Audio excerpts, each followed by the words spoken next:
Basebo ne banyafu tubeebazizza okujja akamakya ka leero mwebalekeera omukulembeze musanze aliggiza ate ne meeting naye eventual akoze atuuse olwekyo ssebo ensonga etuleese wano abakulu bano bannamiziki ensonga kulaga bweyamu bwabwe nakulaga bumalirivu bwe balina ebyokukyusa eggwanga lyabwe obuvunaanyizibwa bwe balina kulaga nti babukoze era bakyabukolera omwami Juma n'omwami Emma tebakoze omulimu ogubakuŋŋaanya obubakumaakuma nendaba ne ku muganda wange Kiweewa n'olwekyo nja kusaba abalunywa briefly ointroducingire omukulembeze ensonga eyo n'abayimbi abayimbye baintroduce Excellency yanzizza okutukkiriza okuteeka ettaffaali ku situfagayina Rolando oyo yajja mwezikirize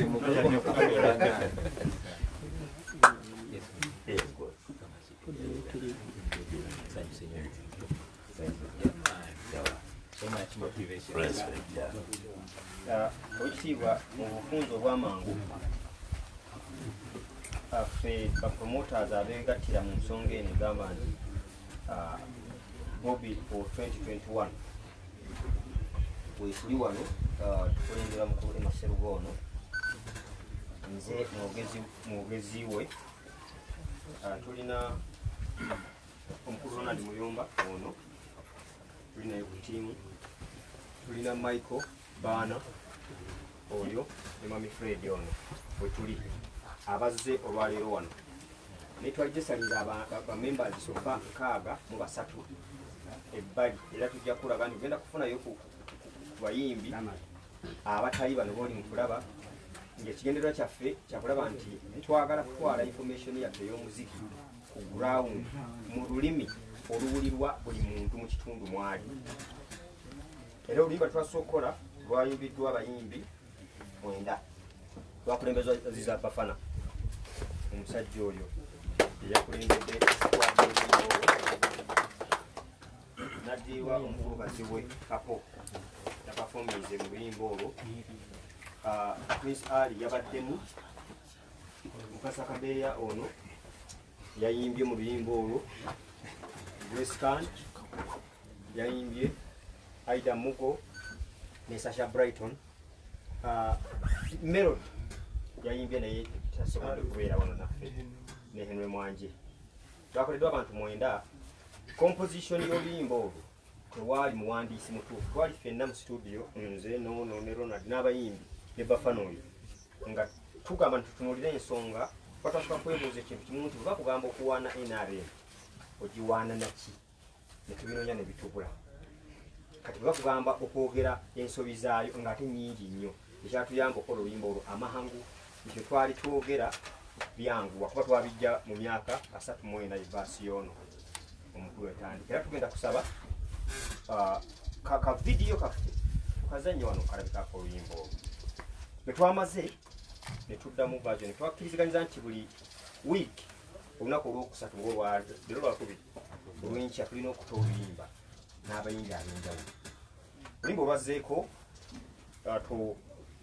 tulusuzeemu mukulu Rolando yetanneebaka mukulu Bafana tanneebaka bonna abali wano babudumula tusuze mu studio era bwe tuvudde ne tujja wano oluyimba olwo luli baluyita abantu bategedde tetukoze olwalwe baluyita tuli naawe oluyimba olwo lulidingiddwa omukulu Bitono oyo Aziza Bafana abadde part of it vibe agisanze wabunagamba nenda wano kankubewo ngayingira Rolando apafominze omukyala Chance Nalubega atugambye ugambe nti asuze mu studio omukulu wuyo tusobodde kujja wano naye yapafominze mu luyimba olwo omukulu ono nwanye nnyo naye ekipa ntadde awo abanyi b'eggwanga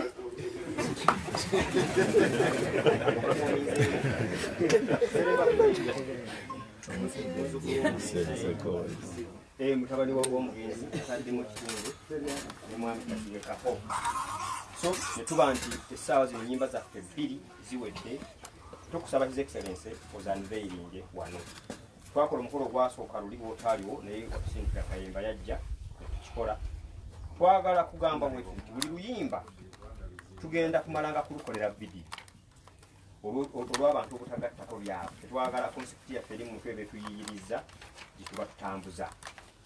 N'olw'ensonga eyo mukulu Emma bwensaba essimu yeeno agikoonemu tulabe n'abamawulire bawulire ku luyimba luno lwe twakuwanga ekirabo olukadde n'olupya omulundi gumu. Mwebale nnyo, mwebale ddala.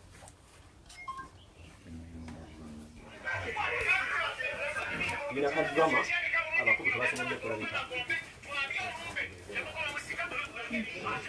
Twazanyisiza bannakatemba b'amaanyi Excellency mwebali omujabbala abasajja bakulu era bali mu struggle. Kuba waliwo kasawundi kijja tuyamba ekirwa twafunye abantu bangi baagala okukola naawe babaagala okubeera naawe mu kigere kimu naye abamu batya. Bwe twamaze okukola oluyimba luno TV 3 zaaluzannye mu mawulire, TV endala tezaaluzannye. Rediyo emu yabadde puroguramu namba twagirikodinze nonga Dembe yaludisikasinze mu mbeera nga okuwesanga nti olumu atiisa omulala yali agadde okuyimba okwongera ku ngeri gy'abadde abanalayizingamu n'essuubi ly'abo abaana kati buli mwana muto bw'oyimba bino. So tufuna obuzibu okunyonera abantu tugende mu struggle tomanya kitu kijja kutambula. Kati ne tusaba nti twagala abantu bano tetubawa ssente kuba tetuzirina, twekwatakwata mu mbeera eyo olwokuba nti ffe twagala naffe tukulabeko kino kyetusobola okukola naye babeerawo. Obimanyi ebyabayimbi omuyimbi omuga nti mujje mwenna amayimbi ekolabo ne muba babiri mu vidiyo zigaana era tosobola okubafuna bonna ku seeti ne bajja ne bakola kitegeeza nti baagala nnyo. Bannakatemba oli omwami Grace Lutaaya azina bakayimbira oyo naye yantumye nkugambe nti ali naawe nnyo era yazze n'azannya mu luyimba olwo ne bannakatemba ab'enjawulo mwebali. So twagezao okukola drama ey'oluyimba tusobole okutuusa information nti omuntu awuliro akazannyo ke tuzannya ategeera music kyayamusula.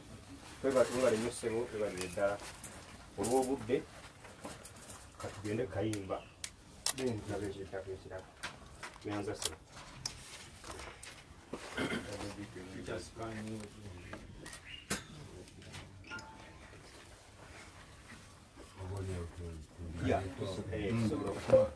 Kazibwe oba nosonga engeri gy'oli omusajja omukulu atuuludde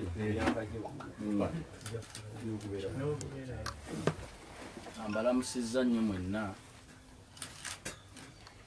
okubeera mu struggle nga tuli wamu.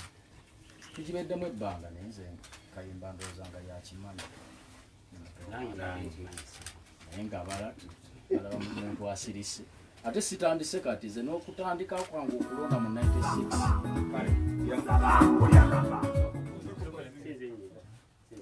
96 nali muto omuntu bwabasa okulonda naye nalonda Kawanga Ssemagolo eza kino saakyagalirawo naye tuyimbye abantu bangi oba tukyajja bangi nga tuyimba naye buli muntu alina omutima guzi ate tetujja giteeka ku lusaniya tumale okugirako. Naye kyeŋŋamba nti buli muntu mu struggle tumwaniriza. Omuti wagutema n'atemyeko embazzi emu n'atamaliriza naye aba ayambyeko. Tuleke abantu okusooka okuba tunuulirira eri ewala oyo ategeeza ki wabula tulabe kyayogera omutima gwe tunaagulaba oluvanyuma ebikolwa bibyo bijja okumwandika kyaba ayagadde ekirala. Naye tusooke twaniriza omuntu mu buli struggle kyonna kyaba akoze kiba kiyamba. Waliwo gwe tujja okugguka naye waliwo ajja okukoma mukuwajja ajja okwegattako ng'olutalo lumaze kuggwa ye ng'ajja kujja buzi. N'olwekyo ze mbawo obweyamo nti sitandise kati okubeera nga ate siri mu struggle kubanga Kyagulanyi, ndi mu struggle kuba nyigirizibwa.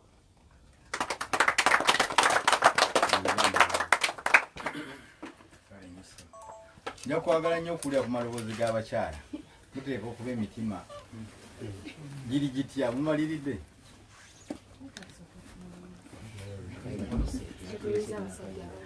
omu ku mwayogere twagala nnyo okuwulira ku ddoboozi lyammwe kala yimbe buyimbi Amanya abantu Grace ndi mchala mwangu. Ngenda kwogera kulaba sister wange kuba tuyimba ffenna. Yes, kino twaze tumaliridde. Era nga mwami kaziwe kapa wagambye nti twetegese bulungi, tewali yatukase wano, tewali yatutte mu studio. Ate nga honorable waffe mukulu Kyagulanyi costume wagala. So that means to be ready. Era tuli people power.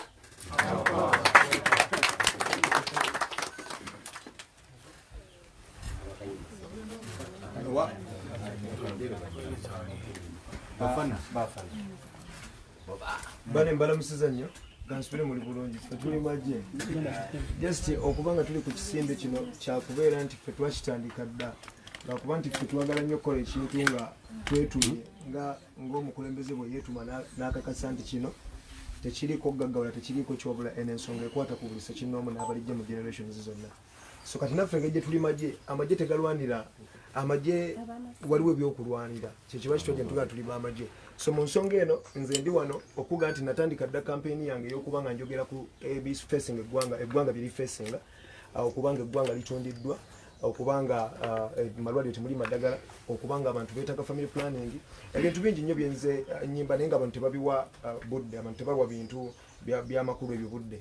So kati bapromota bano bwe bajja n'ekirowoozo ekyo ng'olwedde nze kindimu naye nga ngamba bino ebintu bye tuyimba tewali muntu abitwala mu bantu bakakasa kiki kiina kutuukayo.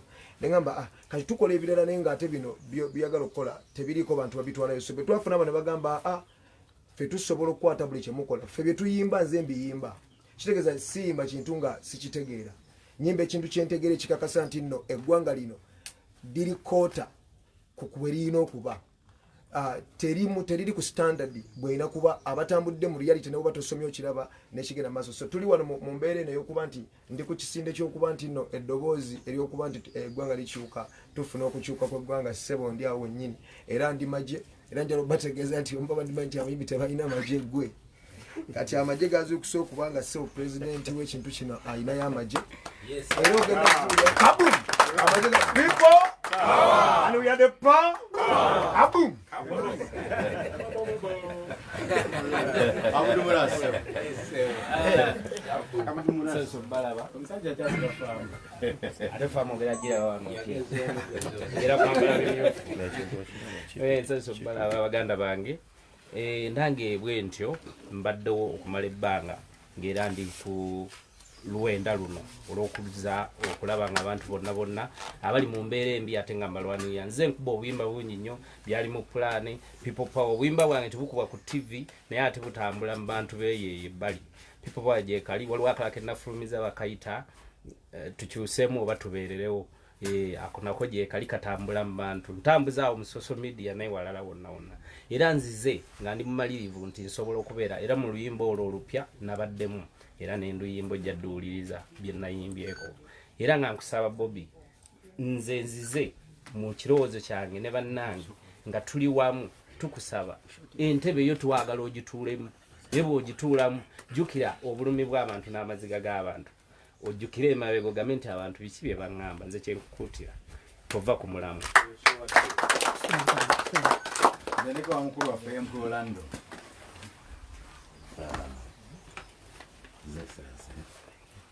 Zero.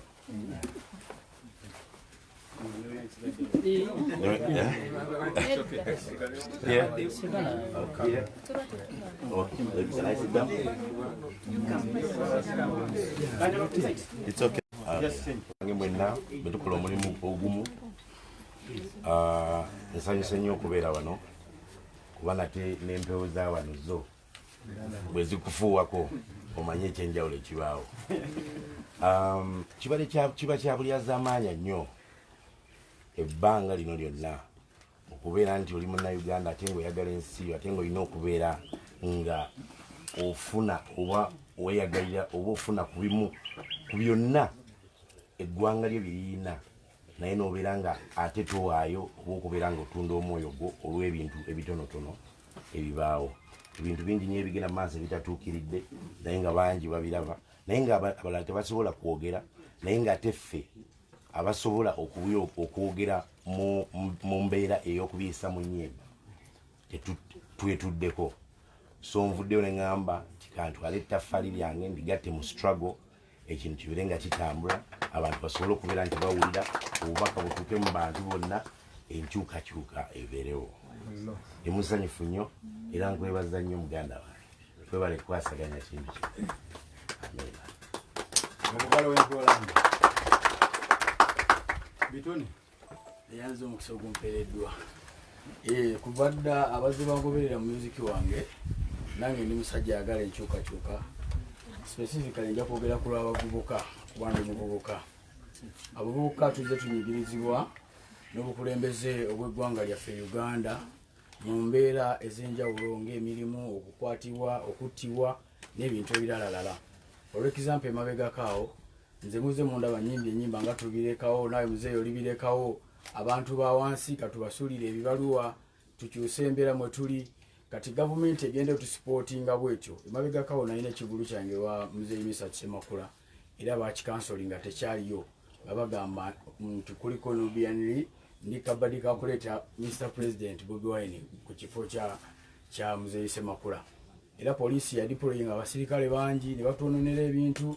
Muzeeyi Ssemakula n'atuuka n'okutwalibwa mu ddwaliro. So yembeera mwe tuzze tuyita nti tusomye naye tetukola. Embeera gye tulimu ya kunyigirizibwa. Mu mbeera nti Katonda yatuwa ebitone byaffe, nosalawo tuweeyiye tulabe nga tubaako ekikumi kye tuteeka mu nsawo. Ate ne weekanganga n'ekyotaddemu. Ate abakulembeze be bakulwanisa bennyini. So nagezaako okulwana neekubira omulanga naye tewali yayamba. So ndaba nga solution eno gye twazudde ey'okuvaayo okutuusa obubaka mu bantu ddala n'obulumi bwaffe ey'okuyimba kigenda kutwongerayo nnyo kubanga kati tebakyasobola tukonteyiniira. TV zisobola okulema okuzanya musiki waffe nga baze bakola, naye ate tulina ne social media. Obumu bwe tulina essaawa zino bugenda twongerayo ddala paka nga tutuuse mu bukulembeze. So ekitiibwa mukama wange nkwagaliza bisima byerere kuba nkimanyi gwe pulezidenti waffe addako, era bw'otuula mu ntebe naffe tugenda kweyagala bya nsuso. Kyobalaba kimu kitukozesa amaanyi. People power! Our power! Yes, I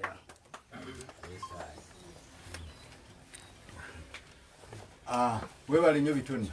Ngenda kuwaayo muganda wange oli ow'ejjinja. Oli ow'ejjinja? Yes, sir. Oba Busoga. Then Kadeya ndowooza. Nziriko wano omukulu. Ogikubye essuuti ey'amaanyi baba. Nsangaire ino. Ye ninzaani asobola okubaako ne president. Munayira hano oti.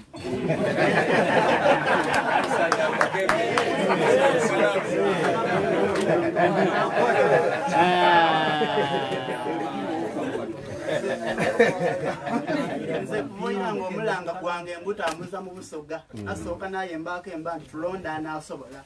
Tukooya abakupyakupya abali kututa mu mbeera embi. Ni Busoga yaloba okujja ku maiso nga yesiimisaako. Naye mbyako embake beetaata atugasaavu eyo tuteeyo asobola nga ndi kategiti nga Bobi Wine nga bwe ndi kwemberako embaako. Yani mu vidiyo nali mu nkofiira lino nga ndiraga nti tulonde Bobi Wine. Nina n'akayaka balikeeta Bobby Songa mbeere. Nze omulanga gwange mu Busoga ntandise okutambula era buli sho gye nfubako ntegeeza abantu nga nkaliva ku stage nti bana tulonde Bobi Wine naali kujja osobola okutuusa ebiduubo byaife n'okubikola nga bwe kisaana. Neyanziiza ino ninze Benton Rasi omwembi ow'e Busoga. People power! Our power! People power! Our power! Omukute mbuga.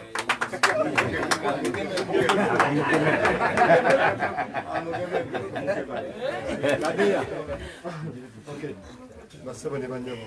Amanya Kasakadeya. Ndi mwenye bikosi. Nze ngenda kusaba busabe president waffe nti ffe tusobodde okuwaayo obusobozi bwaffe naye ebitugambiddwa okuba twakoze oluyimba bingiko twetaaga okuyambe kubanga waliwo abatasobola ng'oluusi balina n'ebitone ebisinga n'ebyaffe naye tebalina confidence eyo badde nsaba obayambe. Ekirala nti ffe tulina trust ffenna nga bwe batuyita kyalina kiro kimu ekisobola okuyimba. Naye abamu batulowoozesa nti abayimbi bagenda bwe wati ebyo by'abantu ng'omuntu bw'ali bakikoze abeere nga ye. Naye nze kyensinga okusaba ekikulu ennyo nti bayimbi bannaffe abatasobodde bali kakati nga bulusi balirwanye n'olutalo okusinga ffe nga bali wansi ne batiisibwa simanyi trust eyo tugenda kugijja oba gye bagenda kugijja nga tebalina platform wabula amaanyi gawe gye bayinza okufuna ennyo ekigambo ekigenda okuva gye neyanza basebe abalenyo mwayi mukasa kadeya muganda wange kiwewa eri abantu nga mulali leero nzenze nyini nzengu osesegano ngetaliko nzijera dishiwewa omukulembeze w'abatamiru mu ggwanga lino Uganda sina nvuganya n'emiriraano era naye nno nzisa ebbanga ddene abantu abasinga obungi nga tebamanyi kyendiko kubanga nze ebiseera ebisinga obungi olwambooza wagira kikumbagamba mwenge kati ne bansenyera eyo naye nga mirabyo bye mbadde neewala ebimu mmanyi kati ng'abayimbi tonna banambi esinga wano tuli bayimbi kati oba oyagala oba toyagala bwe guba musanga Bobi Wine yaguzza naawe manya kutwaliramu abantu bali bali mu buyinza tebakyatwesiga era batwekengera nnyo bweba bekengera nze kiwewa naawe ologama ni muyimbi w'egindi lazima balina okubanga bakola ki abakwekengera kale nno kyesaba kubeera bumu kubanga ffe tetulina muntu tetulina maanyi kubanga nze ekyokulwanyisa kinyina mu nsi luyi kuba n'otagwanga nzituulayo manya mbisi naye kati katonda tekyemwebazako kiyampa nyina obuwagizi n'abawagizi era nsobola okutegeeza nti wano mu ggwanga Uganda tewali wasobola kundyawo kalulu kabatamivu mu nsi eno naye nga bonna balonda kitegeera kati nange nsobola mu ggwanga lino nsobola okuwezaako obukadde bubiri obwabatamivu nga te bonna balonda naye bwe nga bampuliriramu membagamba tugende wano oba tulina baba balina okukiriza ekyo n'olwekyo mbasaba malemenga kwenyoma buli ali waali alina okwenyoma abatamivu be yonna gye muli saagala kugamba nti kubuusabuusa akalulu kano ka people power oba oyagala nze twali ne pulezidenti wa people power omwami Kyagulanyi olunaku lumu tugenda kwa kampeyini ya mwami Museveni yasookera ddala oba 2021 ekasana luweero netuvaawo netugenda Nakaseke netuvaawo bano ne bakomoze neyongereyo paka lira nenatuukere nevuma ekyantute sina kyenafunamu ekituufu ebbanga liriweze ddene nga nze ndonda muvumenti kubanga nali sinalabawo kyenali njagala kubanga mujja kunsonyiwa naye FDC bwe nagenda ogitunamu bwenti nanyiniyo yali akikulembera nagenda okulingiza gyanaabira bwati nga ndabayo ate engatto za yero neŋamba ukambererewo bwenti essaawa zino kanjogera aba bankyawe abankyawe waliwo tteeka ligana kuwagira simanyi oba wali omusango mpagidde kyenjagala ndi musajja muyimbi kampagire ku muyimbi munnange kuba nkimanyi abantu batandisikunga nti abayimbi mwe muli mu kintu katukibereremu ddala webale nnyo ssebo pulezidenti w'abatamiivu mu Uganda Seremba balamusiza bannange amanya nze Fred Seremba Sebadduka mutabani wa jjajja w'abayimbi Christopher Sebadduka ebibuuzo bingi nze kyenziza okwogerako nga batubuuza lwaki mwavuddeyo okukola ekintu kino naye nze nzijjukira nti ne muzeeyi nyini bwe yali ajja yafuna abagoberezi bo bakwata mundu nze olwokuba sikwata mundu wabula ndi muyimbi nga n'omukulembeze wange gwenjagala ennyo ate nga tannaba nakulowooza kujja ku bino ba ebyaddala Bobi mwagala nnyo ettaffaali lye nnina okuteeka ku Bobi Wine omulaga nti ndi mu mugongo gwe naye mulaze nti anga nina kuvaayo neneegatta kubateeseteese okumuyimbira ennyimba era ennyimba endala zikyajja era se bwabawo omukisa bwabawo enteekateeka endala ndi mumalirivu nkikola kussa ttaffaali ku people power ssebo ne banyaabo mwebale nnyo obuyamu bwammwe mwebale nnyo obumalirivu era naffe tugamba eggwanga libatunuulidde eggwanga liri buli muntu abatunuulidde bwati n'olwekyo njagala tunywere twongere okuggusa tusigaze ekitiibwa kyaffe n'emirembe mu ggwanga tulikyuse ffenna tweyagale embeera bw'enaabaawo ne tuwulira nti nkyakazibwe kapa akozebwa ati olinaabanga ggwe ng'omu era ojja kuswazibwanga ggwe ki ng'omu n'olwekyo basseba ne bannyabo tubeebaza obumalirivu obwo tusiimye naye omalivu mubukola naye namwe mubwekolera olw'ensonga eggwanga limukyuse libabonyabonya lyammwe n'olwekyo saaga tunule nnyo nti oba ettaffaali tuliteeka ku mwami Kyagulanyi tuliteeka ku ggwanga lyaffe tukyuse eggwanga lyaffe tusobole okweyagala n'olwekyo olw'ebigambo ebyo tugendagenda butereevu obw'omukulembeze sebo neyanza omukisa guno baana muzikirize sitambula nzeka olwakubadde ettale ekisinga okutunula munze n'ebintu byonna byonna ebikola tugera n'abantu bangi njagala osooka okuwumisa muganda wange Rubian kubanga era ne mu people power mukulembeze bwe tuba tutambula ate yatutwala wadde ndi mukulembeze we overall naye yankulembera musicale so mbadde njagala omusaba bweko kyatugamba People power, our power, our power, people power. Banange ndi musanyufu nnyo okulaba bannabitone bannaffe nga mutwegaseeko ti tulina okukimanya nga ffe bannabitone ti ffe emira ya society gye tuva bbanga gwanvu nnyo tubadde tulaga ekifaananyi ekibi ennyo nnyo si mu Uganda naye ne wabweru wa Uganda kasita ovaayo ne bakugulirira n'ova ku nsonga entuufu wabweru w'eggwanga batandika oga nti bannayuganda bangu nnyo ensonga yo nene mwagala giwa kwate ekibaaso kimu kati ke kaseera tulongose erinnya lyaffe nga Uganda tine bino kino kye tukola si kya muntu kinnoomu Museveni wavaayo n'akuwa ssente ensonga ze wali oyimba nti nno ebintu bibi buli kimu mwagala nkyukakyuka tekitegeeza nti olwakuwa ssente ebizibu by'eggwanga biweddewo era bino bye mukola tuli mubikola mu maaso ga bannayuganda bannayuganda mukimanyi nti batulaba era mbasaba tuba representing tuleke kubeera abantu bankwe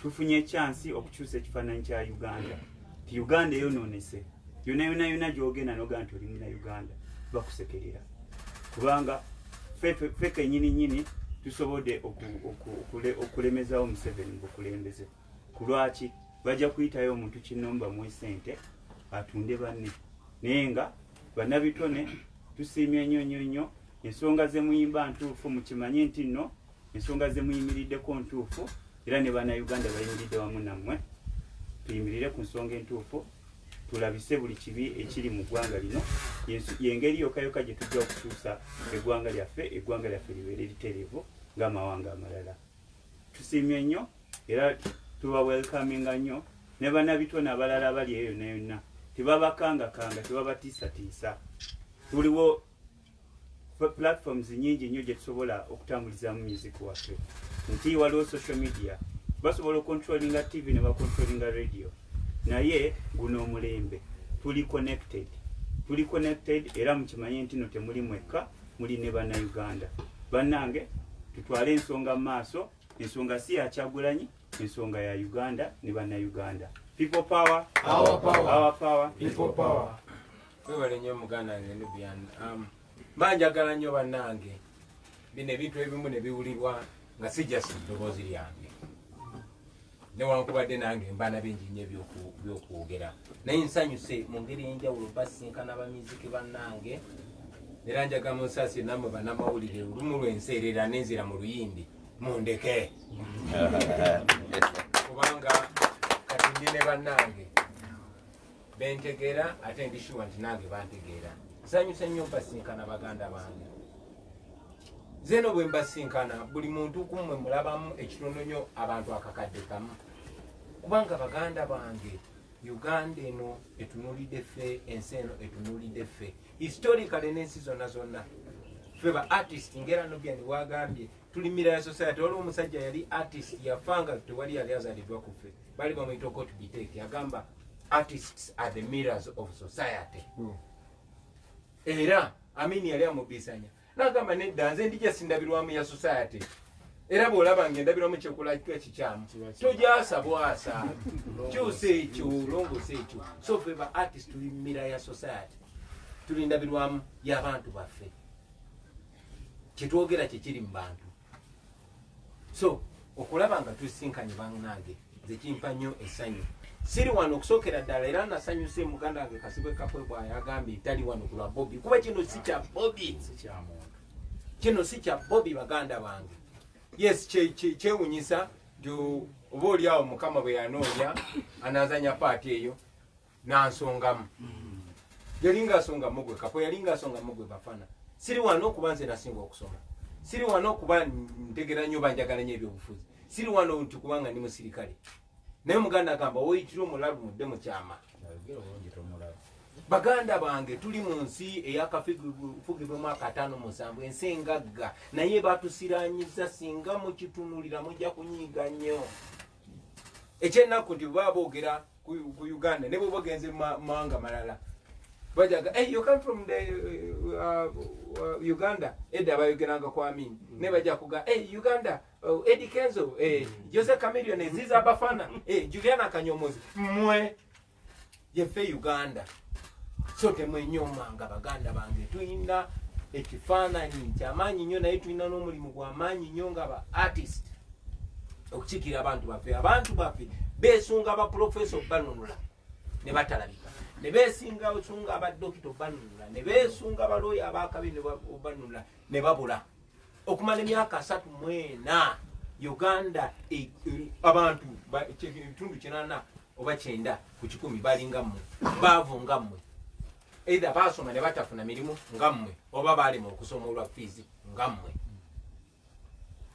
beeyiya bweyiya nkakasa ffenna ekyasinga otusinganya tulina obumanyirivu obw'enjawulo naye ati yasinga otugata kubanga ebitone byebisinga talent is the only hope for the common people bw'oba toddusa emisinde ne bakumanya nga toyimbye nga tozanye katemba oba osiranye ffe kati ekitumanyisiza musoyo tusate bebitone byaffe ekikulu ekiriwo nti abantu abo ababulijjo abawansi bootalimanya abayita mu kkubo ne baata bakubira ndulu be batufudde kikyetuli so saawa zino Uganda tutunulidde bakyali bange ng'ekyokuddamu nga ansa nze gye nava nali initially sayingira mu kuyimba kubanga nze nali nsinga eddoboozi eddungi nakuba nalina obaolyawo ebinnumakulo byenjagala okwogerako era newesanga nga bangi nnyo abafaanana nga nze kyekituconnectinga ne Bafana kyekituconnectinga naawe Seremba kyekituconnectinga n'abantu abalala kyekituconnectinga ne miliyoni z'abantu abali eyo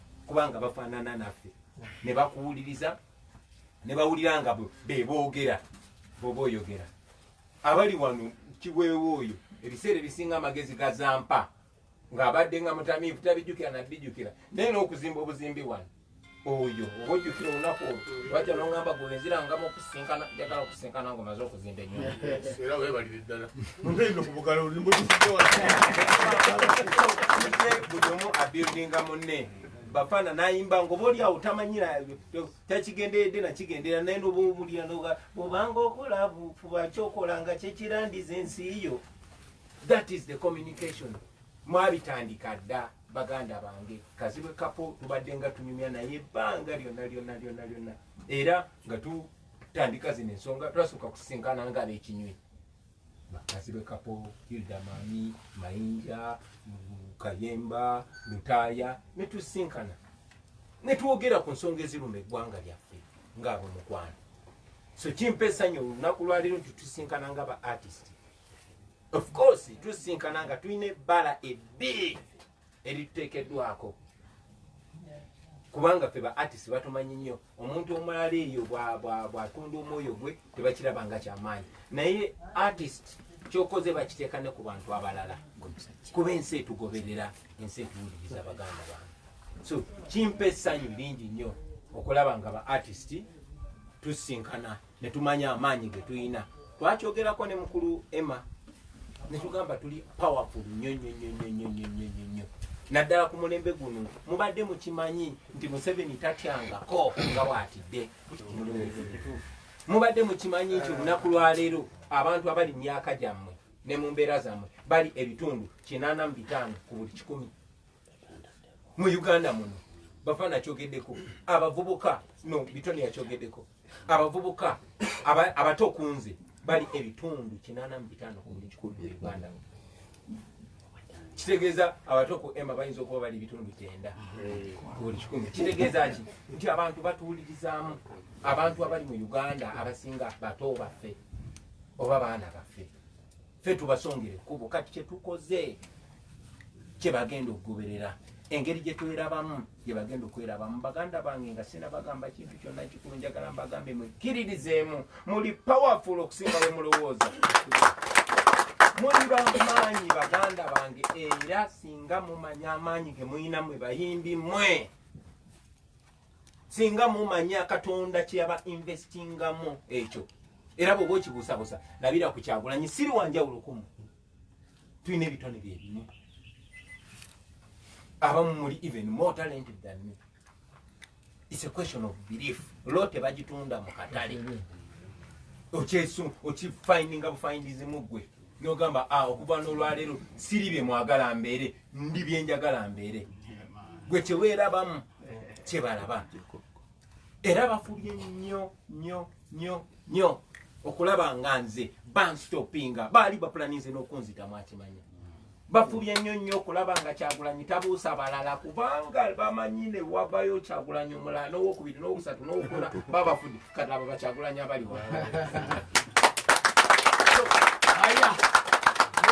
yagadde mumanye the power of art.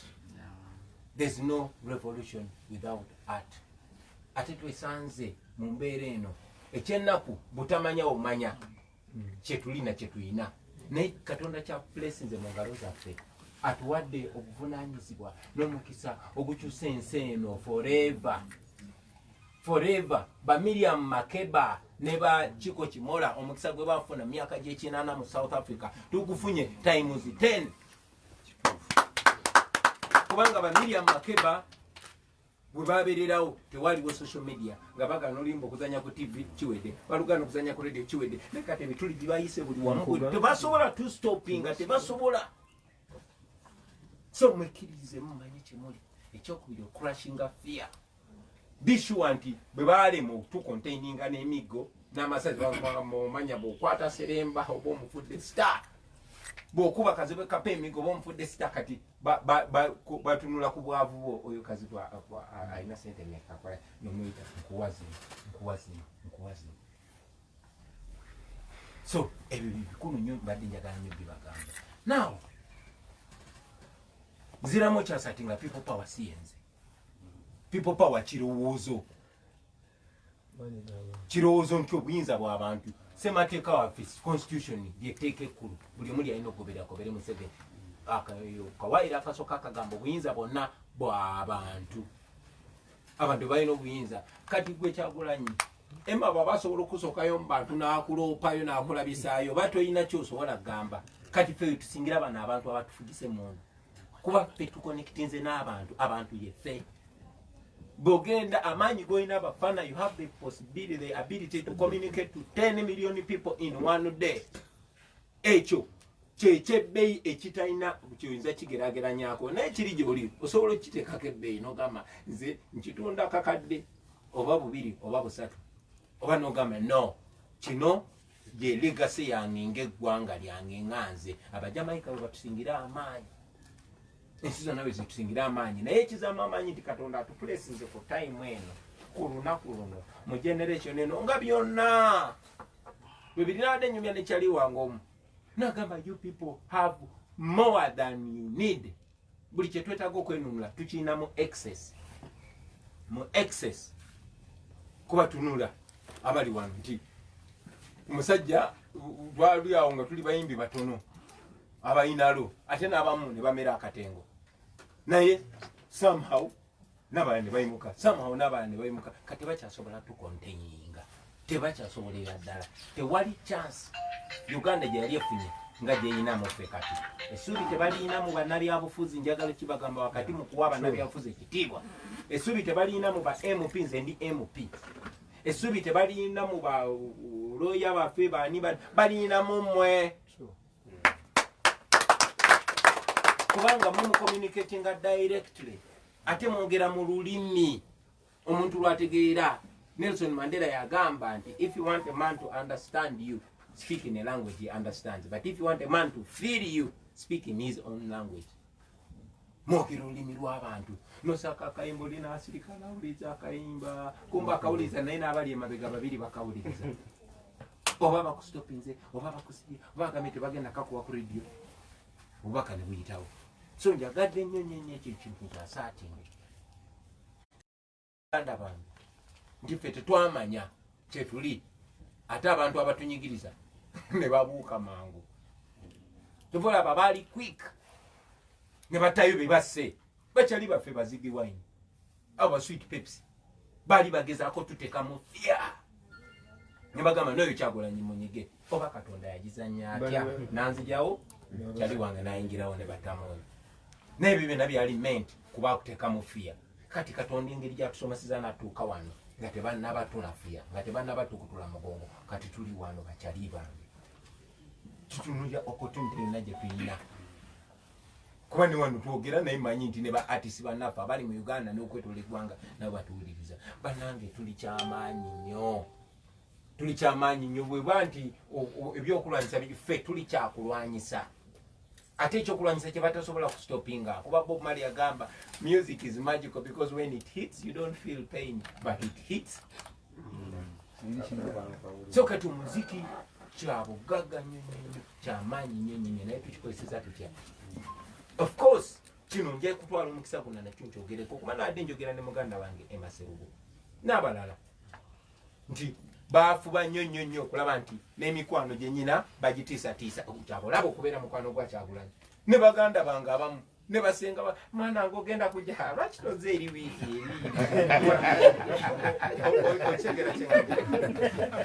so nebe twali tukolagana nabo okuba bapromota abaali baorganizinze concerts babayita ne babatiisatiisa abamu ne batya basajja baffe muganda wange Dick Mukama muwumuza emirembe ne bamutiisa ate nga mulwadde ne basuubuza omuliro abalala bakyali baffe ne babayita ne babawa akasente nze nga kigamba abantu nti bannange bantu baffe abali eyo bwe baleeta sente muzirye naye temusirwala naye oba oli awo kyekiseera okugamba abantu kubanga gyokoma okula gyomanya nti owaayi wadde sente tezigula mutima naye togenda kukkiriza Emaserugo okujja kutandika gulira mukazi wo benzi oba kutandika muwa sente naye nakyogeddeko nti tubadde disappointed gye buvudde nga bannaffe bangi nnyo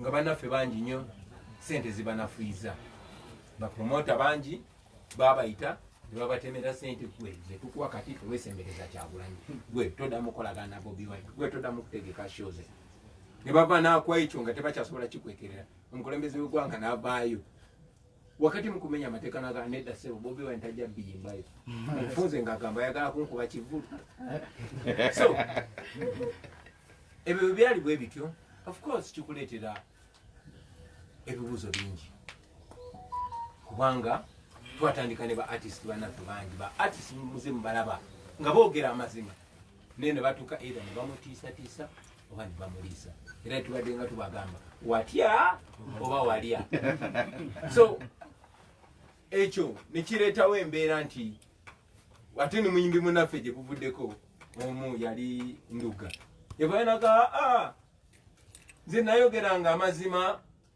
kuba njagala Museveni andabe ampite ansasule kale mulimu newenyamira nogamba tikokebo badde oyogera amazima bwe bakutereezeza gwe ng'omuntu ebinyiga ensi yo n'abantu bo byateredde so of course siri mutuukirivu kutandika kuba abantu misumaali era njagala okozesa guno omukisa okubategeeza abaganda baffe abo banduga okutegeeza muganda wange Ronald Mayinja nti tukwagala oli waffe abo abasajja tebakwagala bagwagala kukozesa wakati wa leero ne 2021 kubanga tubalina tubatadde mu nsonda yeffe babo tetukukyawanga tukwagala era n'abantu tubakunga kukyawa tubakunga kwagala nakwongera kuwa maanyi kukkiririza mu kyewali okukkiririzaamu kuba oli musajja mugezi nnyo Uganda ekwetaaga ne bayimbi bannaffe abalala naye nammwe bagamba nti bannange baze bakikozesa nnyo bannaffe mwamulaba muganda affe Bosmeko Team najja nayogera amazima naye bwe bamuwa sente n'abula n'akola kinaakola ki era njagala otwala mukisa guno okukibagamba tikansubire nze nayimba akayimba k'ekiwani kansubire bannange bimwogera mubitegeeza kuba abantu batulaba tewali kyannaku tewali kinyiza abantu nga kulaba nga kuba kiina ku kiina nnaku yaabwe olunaku lwaliro abaana b'abantu bafiira mu malwaliro batokomoka abaana bali mu makomera abaana bali mu safe house abantu battibwa ne ba artist bannaffe ffe basuubira okwogera amazima kiri bakyannaku nnyo baganda bange gwokera ku makya n'olaba amazima n'ogoogera ate nogera ku makya n'ogamba birabadde njogera nabadde ensanga nkigamba nnyo mikwano gyange nti nze mukulembeze wammwe naye nange Bobi Wine olwayo nengera ku makya nengamanyira people pa nabadde ensanga oyinza okusanga nga sisuzeewo so nkibabulira ba artist bannange ti si kikyamu bukyamu okuzanyirira ku nnaku ne ku bwongo bw'abantu wabula kyabulabe si just kikyamu wabula kyabulabe era njagala okukkiriza nti muli kwalaali bino mubikola si lwakyagulanyi wabula ku lwammwe ne ku lw'eggwanga lyammwe kuba abaganda bange tusobola okubeera mu nsi eyeyagaza tusobola kubeera mu nsi eyeyagaza ate nga gye tugendeeyo kuba tibakyasobola kikyusa oba ffe wetuli oba tetuliiwo oba twenyigidde mu ono kaweefube oba tetumwenyigiddeemu bannayuganda bamalirira bagenda kwenunula ekyo nkakasa mwenda mukiraba eyo gyemuli era nkakasa babakubidde ne kasimu ekikolwa kyemwakoze kyabuzira nze bafana engeri gyemumanyi gyayagala amalira sike saamusubidde kufuna obukiiko buliwo nti just amajjo ogenda so kati bwe nalabye nga bafana avuddeyo nendaba kaguleskani nengamba obwala nga bwinalu ne feelinga so empowered of course ng'olina ebibuuzo bingi ono yajja ewalo naye nga bulijjo bwe mbagamba tibajja balabira ku bikolwa byammwe bajja tulabira ku bikolwa byaffe baganda bange naye bwekibanga kino mukitegeeza Uganda nsanyufu era nkakasa nammwe gye muli kinoomu bazinga babakubira obusimu nga babayozayoza nti naffe wadde tubaddemu nahistory ne bwolabye mukazi bwe kapotoka no wadde siri sure balunywa kyalimu ne kazi bwe kapo mumanyi era nalaba bakazi bwe kapo neŋŋamba nedda tekijja kwetagisa nze Kyagulanyi kujja kujjukiza bano bantu eno endagaano gye bakola bagikola n'abantu kazi bwe kapo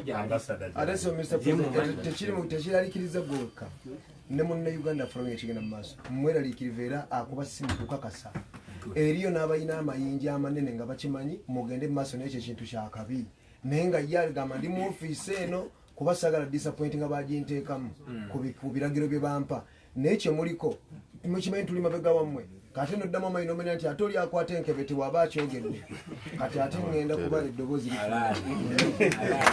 so baganda bange kino sijja kwerabira kibagamba bajja okusooka bajja kugezaako batiisateesa naye nabo bamanya nti kyokutiisateesa tekikola gwe tujja kugaana okuyimba gwe tujja kusiba gwe tujja kola bagenda bikola naye nagezaako okutiisa abakufuula star gwe Grace oba tomanyi nti obadde osobola okufuuka star n'okusinga Bobi Wine mu wiiki emu kabagezeeko bakusongemu okitegera nze kyensobola okubasuubiza nti wendi ku lwammwe 100 ku 100 naye buli omu abeeremu ku lwa munne ate tubeerewo ku lw'abantu abantu baffe abatusaamu obwesige baganda bange bajja batiisatiisa ne bwe munayimirirawo ku kyemukkiririzaamu tebalina kye bagenda bakolako ekyokubiri kati tuli mu kwogera naye buli analaba akawulire kano tulinga abalinyisiza kati ebbeeyi yammwe buli omu era babadde nga batutuukirira buli omu kati ffe twafuuka bizinesi kubanga Museveni atya tagina kyasobola ffe tulinga abaana b'omuntu eyafa naye nga yali mugagga ne batuggyako ebyaffe kati abuuka nti okimanyi nti ettaka eryo lyali lyaffe gwe bayita weyomeka osirise ne biganda bye so nammwe bagenda bayita be very sure bayinza n'okuba batandise dde bayita bagenda bayita okubawa ssente Mr. President ekigambo kyoli mu kwogerako kyaleereddwa mu katambi ng'ebiwandiiko biweebwa Bobi Wine omusika empapula n'engundi zonna n'ebikapu byonna byaweddwa kuba kitaawe yali yafa bali abasajja nga babikutte bayagala byeddiza mwabyogedde nako dda byembadde njagala twabizanye twagala obirebe so omuntu alina ebyaffe kiringa olikwata sente nabba sente zammwe nassa mu kisawo n'afumuuka ne mumumerako bitone kwata mikolo kwata uyo agenda okulaba mumufunziza natandika okujjamu ebinusu n'akasuka byebinusu byasooka okasukira abantu mugenda okulaba nedda sebe tulijja kulona mulemeddeko najjamu empapula kati asuula bizike okitegeera bwe tunaaba badongo bwe tunaaba abagwagwa tujja kudumira ku bizike naye ensawo gyalimu terimu jasi mutetembe wabula erimu n'akatiba akazikuba muntegera kyeŋŋamba bakyali bange mwekirizemu temusetolinga foles mwe muli ba revolutionary njagala obabulya ndi bintu byetwogera kati mu myaka just 5 okuva kati tujja kutunula emabega tugambe naye twakikola tutya mwe balaasi mmwe nze mbalabanga bapita toshi b'omulembe gwaffe babobu male b'omulembe gwaffe baburning spear b'omulembe gwaffe bali abantu tebalina kyanjawulo kuffe just what to stand for. Eranga Malcolm X yatugamba a man who does not stand for something will fall for anything. So tuina omukisa ogutabangawo, tuina opportunity etabangawo, fenna tulina buli kye twetaaga, tulina eddoboozi ly'abantu ne bw'oteekako zi radio 10 ffe nga ffe buli omu n'agenda just ku Facebook ye n'aweereza obubaka ogigwekanga ng'obubaka bunye ensi yonna yonna. Twayita ku abo abasajja be balinga bayita abaakabiri kakati watunuulidde ffe ekyenjawulo nti ekyobugagga Katonda kye yatuteekamu tugenda kikozesa kwekusa ffekka na kumaliriza buzibuzibu buno obusooka ate nga be sure nti mwenna kati ngera muganda waffe bwagambye nti be sure bw'oba oli muyimbi kati weeraliikirirwa gwe bafana byogere kati baga atakonekayimuka kagenda kubeera kazibu nnyo ate nga bwe kiri ate oli agenda kubeera muzibu ate nga nange nze mbagamba nti ekigendererwa kyange kumakinga sure bakyagulanyi bangi nnyo singendo ndowooza tugiteekamu buli omu ku ffe tuliba tetukyasoboka abatukulembera bajja kuba balina okukola kyetwagala bajja kuba balina okumakinga sure bino bye tuyimbako abantu baffe malwaliro galyoke amasomero galyoke eddembe lyaffe tulina nange nga muganda wange ndi muyimbi mwana njagala nnyo okufuna omukisa okubeera ku stage naye omuntu omu yakeera ku makya sitayiro za Idi Amin n'agamba wa gwenyiza tojja biyimbayo oyo Museveni si ye Katonda temulina mutya tutya nnyo bakyali bangu abantu bemutya batutya nnyo teri muntu mutiitiizi ng'oyo cowboy so mwekiririzeemu mubere confident ekisembayo tusigale nga tuli wamu temulimba abantu kubanga gye bakomye obbaagala n'okusanyuka gye bajja okoma bakyawa si kikyamu bukyamu okuyimirira ku kikyamu si kikyamu bukyamu okugwagwawaza abantu si kikyamu bukyamu okuzinira amazina n'okufuula ennaku y'abantu bizinesi wabula kyabulabe naye ate abantu ababatiisatiisa bano ba Museveni tebatiisa kusinga abantu baffe Museveni si wabulabe kusinga bantu kusinga population kuba ffenna tukimanyi nti oyinza okubulwako owooli amazzi wonywa amazzi obubaka mbutwalire bayimbi bannaffe bonna tuli wamu n'abo be bakyakozesa bakaffe n'abalala mubagambe ffe famiri yaabwe babalaba bulabi nga badongo yanoonya wakozesa ono Wilderman asobola kunzanyira paati towana n'agenda yeffe tukulaba ng'omuntu kuba nze mu maaso gange osaanidde ng'oyo genero ng'oyo MP ng'oyo minisita talina njawulo naawe ekyenjawulo nti gwe ogondera amateeka okusinga ye ekyenjawulo nti gwe tobbye bantu okusinga ye ekyenjawulo nti gwe tosengudde bantu ku mataka gaabwe okusinga ye tusendinga emesagi egatta bannayuganda tetuli bakozi bafujjo tetuli basosoze mu mawanga tetuli basizi ba bukyayi yesu twagala nsi yaffe tetukozesa ebitone Katonda byeyatuwa okumakinga sure tukyusa ensi yaffe kyemanyi tugenda kikola tukokaddiwa nga naffe tuweebwa ekitibwa njagala okusembayo nga njogera ku taatawo oyo omusajja mbadde sisaaga bwe ngambye nti gwe wasikira omusaayi naye nze nensikira emputtu oyo omusajja Christopher Sebadduka yagamba no abayimbi bonna ezo zibandi wezali Idi Amin dadaye Katonda w'oku nsi yagamba nedda amazima n'agateekawo era yalina okuwaŋŋanguka ogende Kenya naye kati saawa zino tukyamwajjukira so njagala mumanye nti when you live the life of people you will live forever. Naye nammwe mulabye baganda baffe tibayinza n'okuwa biliyoni ya sente n'obulwa woogiriira ate nga bantu be bamu tayagala kugaggawaza ayagala kunafuya amekinga eshuwa tokyalina kyogamba bantu gwe abadde kenyini ayogera amazima bwamala okukompromisinga abantu bwe baba bakukyayi ate naye tali kwesiga tosigala awo tusigale bumu bannange tubeere kwalaali ekyo ekintu kizemu emirundi mingi nnyo saagala ate nga bwe batulabe ku mawulire wano bakere ku makya balabe nti kwegamba ffe ng'abayimbi ava abayimbi ba people power nga twasazeewo twagenze wa Museveni oba twasazeewo kati obwavu olubadde luluma abantu tebukyaliwo n'obunyigirizibwa tebukyaliwo n'obulyake tebukyaliwo mubeere ku mazima amazima agagenda bafuula ab'eddembe baganda bange nsanyuse nnyo era nange kyalinamu kulaga omutonotono wemba musudde mu kigoma awo muyinza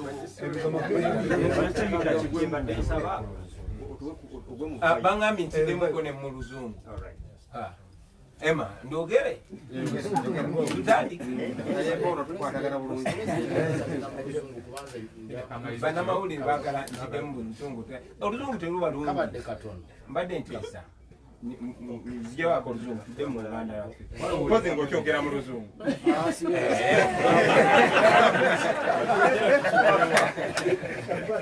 Friends, fellow artists, this is extraordinary. I am very, very glad to meet you. Looking at artists, looking at one artist to me is equivalent to 1 million or more people, because we artists are the communicators to the masses. Like Okot Pitek said one time that artists are the mirrors of society. We are the mirrors of society, friends. We are the people that reflect what is happening within the people. We are the spokespersons of our society. And historically, even here in Uganda, whenever there was something wrong and they wanted to communicate it to the king, they had to sing. So music is not only for entertainment, but it's for communication.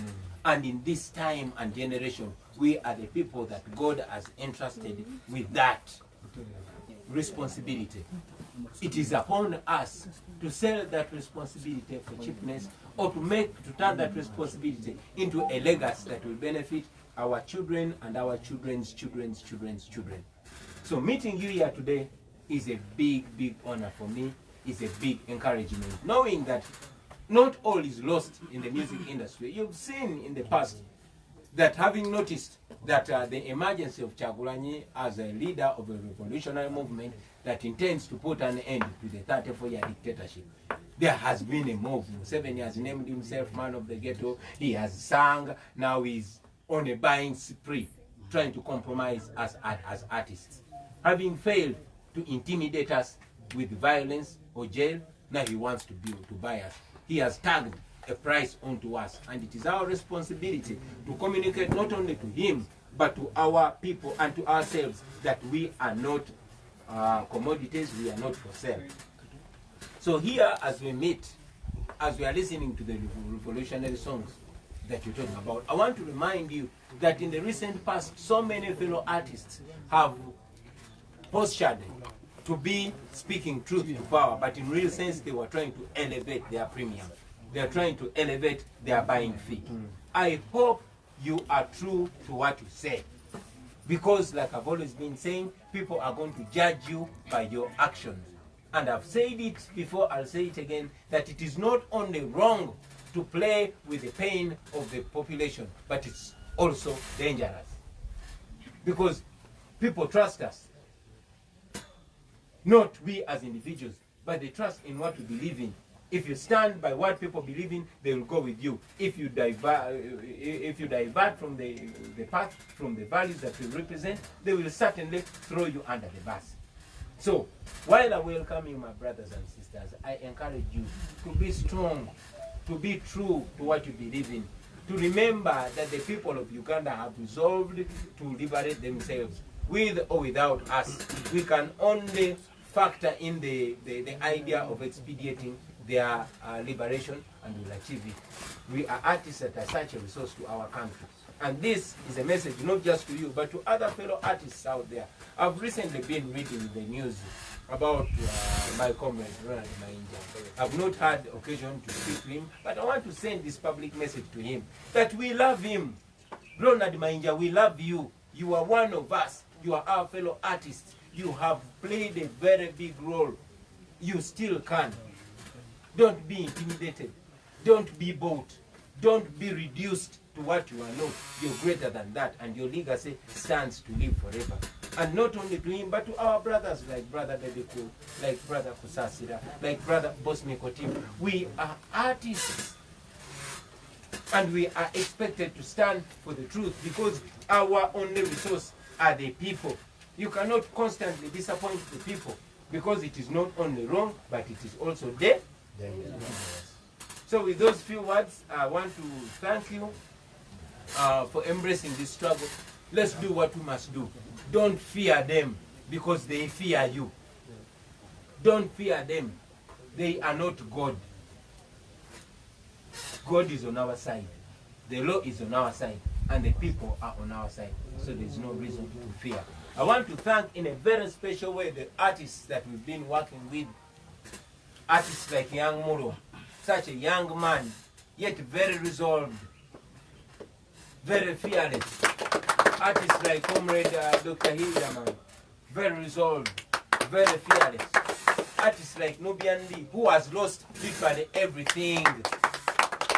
He has lost his job. He has lost his ability to perform. They have taken away his talent from him. They have taken away his youth from him. But he says, no, bad man, no sellout. So let us continue, brothers and sisters. You can be sure that sooner or later we are going to be free. I thank you, ladies and gentlemen, and Kasawe Mgana and Kapo. I say when song I Zoom. Yeah, pozi twino okutaba namawulire bannange mu dakiika eziddako satu. Kasonga katini nenga kanene mu byo muto wange president yayogera. Agambye nti bannakole abaatuvaako olw'ekyojja mu miro oba olw'ensonga endala ne bagenda sayidi eri tukyabeetaaga. Mbadde mbuuzabuuza nti bakyasobola okuddamu okubatizibwa baanirizibwa kubanga bamu tuba nabo tubatuukirira okuzzaayo obulungi amawulire n'okutwalibwa bannange temukyayibwanga muleke kwekweka kuba abantu bava mu mayumba bayinza n'okwetuuka bantu bekwese mu mayumba batya bakyasobola okwanirizibwa ne baddamu ne balokoka. Musebe we bali kubuuza kibuuzo ekyo munnange kankuwe example nti nze kennyini Kamakoogera emyaka gye nkoleddeko ebintu bino si gye nabadde nnyini bikolerako era bulijjo tugamba Nubia nti Abannayuganda tebalina twebaza ebikolebwa bye tukola tebalina twebaza bina tuyamba just tusonyiwa busonyi olw'obutabiko kuba twazadde omusango. Nze omu ku bayimbi abaatulanga ng'omulimu gwaffe kunyumirwa okujjukira Bafana nga tetufa ku nsi yaffe. Nze ndowooza nti bwe nabeerera ku myaka gya Yanga Mulo singa nakolanga bino byennyina okukola oba oli awo singa tuli wala. So ffenna twasobya nga bannansi tuzuukuse. Era njagala buno obubaka mbuweereza publicly kuba sinafuna mukisa gunyumyamu na muganda wange Mayinja oba na muganda wange Bebeku oba na muganda wange Kusasira oba na muganda wange Bosme Kotim. Obubaka bubatuukeko tubaagala naye si ffe nga ffe Uganda ebaagala bamugaso nnyo. Oba olunaku lwaleero abasajja abaalinga ne Museveni abamu abenyigiranga mu kutulugunya abantu nga baatuka ne bagamba no kikyamu kati tuli nabo kati ffe baani okujajinga. So baganda baffe mwena it is not too late to stand for the truth. It is not too late. Buli muntu gwomanyi mutuukirire omugambi munnange tugende mu nsuubize nga tuli ffenna nesunga okufuna omukisa okunyumyako nabo naye ne bwe mbasinze enyumiza nabo buli omu ku ffe bayimbi bannaffe tulina obuvunaanyizibwa bwe tubanga tetusobola gatta waki tuleme okugatta abasuubuzi tuleme okugatta abali naye ffe nga abamiziki tuleme okwegatta ffe byasudde byagamba nti tuli basomesa tugende tuwulize ku bigambo by'abakitaffe abaasookawo bakafeero babasudde basebadduka ebyo byonna Mukama teyabikolera bwereere ebyo byonna byali kutegeka ffe tusobole okuyimirira olwaleero nga tulengera gye tulaga. so olunaku lwayo tulaba clearly kubanga tuyimiridde ku bibegabega byabo abatusooka ku mirimu gyabo abatusooka newankubadde nabo balinamu ensobi zaabwe. So baganda baffe ffe tetutunuulira nsobi zammwe bayimbi bannaffe wabula tutunuulira busobozi bwammwe nakye musobola okukola era tubaniriza anytime.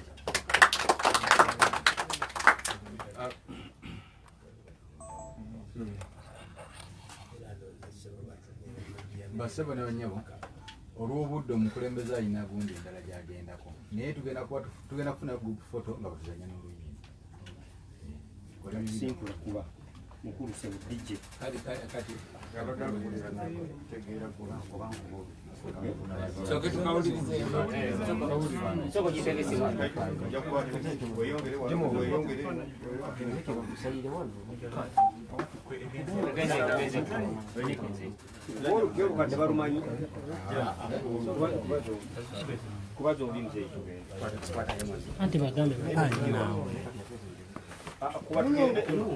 It's okay, it's okay.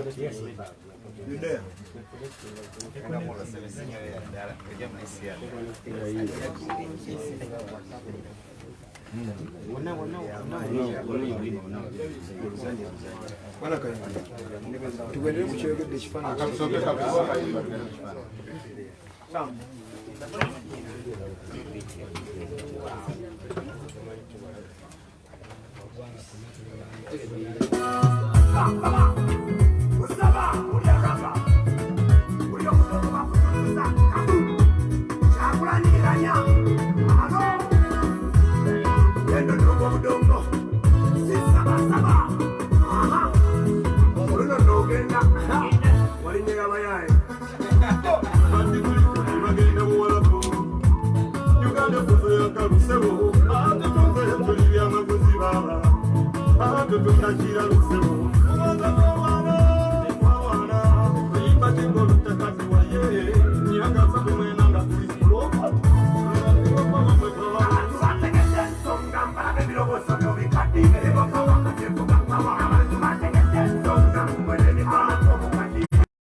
Tukwebaza nnyo gwe wenna agoberera Olujjuliro TV.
Bannange abatwala ku Lujjuliro TV live munzikirize mbasiibulire wano embeera mugirabye bwetyo bwebadde nga abayimbi be twabalagako wiiki ewedde bwe batuuza conference ne batubuulire nga bwe basazeewo okwegatta ku People Power era olwaleero bazeemu ne batuyita mu ngeri y'emu okweyanjula ow'omukulu owa pulezidenti waffe ow'ekitiibwa Honorable Robert Kyagulanyi Ssentamu era nga bakikoze kubanga bye bibuuzo bye twasinga okubuuza luli nti mukikoze pulezidenti waffe akimanyiiko era nga kikimu kati ndowooza ebibuuzo bakijjeewo ekyo era nga pulezidenti ebigambo bye byonna mubiwulidde gwe n'abadde atugobera ku Lujjuliro TV mubiwulidde ebigambo bye era tebyawukana nnyo ku ebyo byazze nga akuutira abayimbi banne oba ba artist we bali mu mulimu ogumu ogw'okuyimba nti tulibalabiranga ku bikolwa byabwe ekyo nno muganda wange gwatwala ku Lujjuliro TV kitegeeza nti naawe kennyini kikukwatako wabula tekikwata ku Oweekitiibwa Bobi Wine ng'omuntu okulaba okutunulya abantu bano kiki kye bazzaako oba kiki kye bakola kikyo nga gwe atwala Munnayuganda kubanga kino ekintu si kya Honorable Robert Kyagulanyi ng'omuntu wabula kyaffeffe abalina obulumi obw'ekitalo ku mitima gyaffe olwa Uganda engeri gyetambulamu sigadde nze Ekerapidi ku lw'Olujjuliro TV Mukama Katonda abakuume.